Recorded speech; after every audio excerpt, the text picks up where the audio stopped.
in from the National Stock Exchange, but let's get in a perspective on the markets, how all of this could potentially play out for markets, given that we have that very important meeting between Trump and Putin that's going to be taking place later, and lots to watch out for on that front. We have some more tariff threats against India. So much is playing out. Let's understand all of that and much more with Mr. Mihir Vora, CIO at Trust Mutual Fund. And Mihir, hi, and thanks for joining us. Always a pleasure interacting with you. Give us a sense of what has stood out to you most when it comes to the speech, because a couple of sectors, like I was talking about earlier, lots of sectors could be in focus: deep tech, defense, green energy, power, renewables, so much. Where do you think the next big fillip from the government could come, to which sector? Hi, happy Independence Day To you. to all of you and your viewers. Uh, so I think it was a speech which kind of broadly captures the broad government thinking, I would say, which is the fact that we have done a lot already in terms of tax reforms, direct, indirect, other policy reforms. But the fact is that now we need to improve and refine upon what has already been done.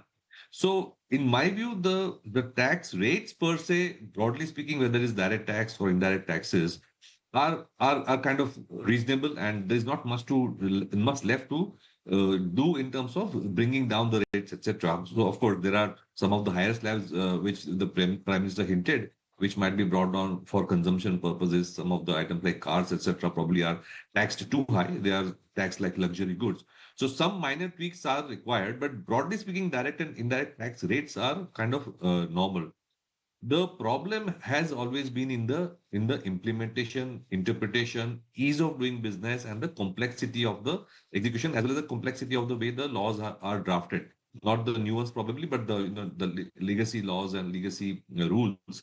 And I think the government has understood that the easy part has been done, rationalization, reducing tax slabs. A lot of it is done, both direct and indirect. But now the idea is to make sure that the benefits of the lower rates etc. flow down, and they should not create hurdles for the industry, especially the MSME, in terms of ease of doing business. So that acknowledgement, I think, is sinking in, that we need to improve the ease of doing business, reduce complexity of doing business, reduce the time for compliance and the resources needed for compliance of so many laws, etc.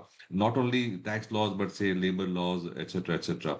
So I think on the ground, ease of doing business is something the Prime Minister is trying to address. So that's obviously going to take a while, but it's a step in the right direction. Immediately, if I were to look at what is likely to impact the market, is the announcement about bringing down GST rates in some of the consumption segments for the lower income categories. I think that's a welcome step. We have seen, I think, as Gaurav mentioned, a slowdown in consumption in the urban side. So we do need some kind of incentive for consumption boost. This is, I think, becoming even more important given the current geopolitical situation where there is a lot of uncertainty regarding exports. We don't want to lose exports, and if we do, there's going to be a lot of impact on the exporters. So to counter that, obviously, we need to boost domestic demand, and reducing taxes is one way of doing it. So that's immediately something that I can see as an advantage. However, I hope they have thought this through in the sense, if they are going to reduce GST for consumer items, I would suggest, I would wish that they do it faster rather than later, because if the expectation builds up that rates are going to be cut, then you actually might see people postponing consumption for the next 1 or 2 months, and wait for 1 month and wait for Diwali. So I think if they want to do it, I think immediately is better. Otherwise, you might have some kind of a postponement of demand just to take advantage of low rates. So that's something, but it's a step in the right direction. The other broad, things that the Prime Minister highlighted were, the need for reliance, especially in defense, the need for reliance, self-reliance, especially in semiconductors. And my guess is that apart from the PLI schemes that have been ensured, there would be some more steps to encourage domestic production of semiconductors, etc. And defense, of course, I think the urgency is increasing by the day. again, given the geopolitical situation. So the Prime Minister talked about the jet manufacturing in India, and we know what kind of problems we faced in supply of jet engines. So all those things are coming to a head, and the Prime Minister has made sure that the country knows that the government has all these things in its priority list. Nuclear power, again, on renewables and nuclear, a lot of work is being done.